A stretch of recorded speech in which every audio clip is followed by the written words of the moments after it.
வணக்கம். வந்து விட்டார் இப்பொழுது கேட்போம். சார், நீங்க வந்து இப்போ வந்து நீங்க 2 பேரும் இணைவதாக சொல்லியிருந்தீங்க. அது வந்து எந்த அளவுக்கு சாத்தியம் என்று நீங்க நினைக்கிறீங்க சார்? அது இதுல சாத்தியம் இல்லாத சாத்திய கூறுகளை சாத்தியப்படுத்துதலே சாத்தியம் என்று இந்த காலத்தில் கூறுவார்கள். அதுபோல எதுவுமே சாத்தியம் இல்லாத ஒரு விஷயம் என்று அது வேணாம், அந்த கேள்வி வேணாம்.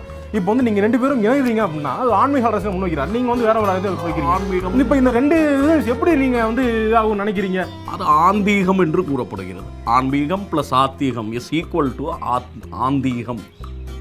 ஆந்தீகம் என்ற என்ன கேக்குறேன்னா, அவரோட கருத்து வேற, உங்களோட கருத்து வேற, ஒன்னா இணைந்து பயணிக்கல, அந்த கருத்து எப்படி ஒன்னா வரும்? அதான் இந்த கேள்வி தான் அவர் கேட்கிறார். இந்த இடத்துல கருத்துக்களை முன்வைத்தால் கருத்தின் அடிப்படையில் நாம் யாரும் கருத்தியலாக செயல்படுவது இல்லை என்ற ஒரு குற்றச்சாட்டையும் நான் இந்த இடத்துல வைக்க வேண்டியது. சரி, அதை விட்டுருங்க. நாங்கள் வேணாம் போதும். பார்த்தவங்களுக்கு ரொம்ப கொஞ்சம் கன்ஃபியூஷனா இருக்கு, அதை விட்டுருங்க. இப்போ வந்து திரு ரஜினிகாந்த் அவர்கள் வந்து இந்த கருத்து ஒன்று முன் வச்சிருந்தாரு. இப்போ வந்து அதை பற்றிய பெருமைகளை எல்லாம் திரு மனோகரன் அவர்கள் சொன்னார்கள். அந்த பெருமை மிக விரைவில் தமிழகத்திலிருந்தும் துவங்க வேண்டும் என்னும் ஆசை கொண்ட தமிழ் தொண்டர்களில் நானும் ஒருவன்.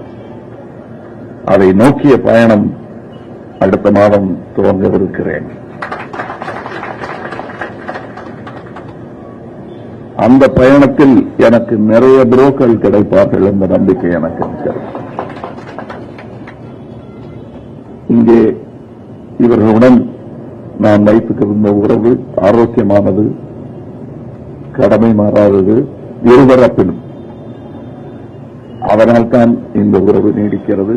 அது இன்னும் டிஜிட்டல் யுகத்திலும் தொடர்கிறது. இன்று இந்த டிஜிட்டல் வங்கியிலும் நான் கணக்கு துவங்கி இருக்கிறேன். இங்கே எனக்கு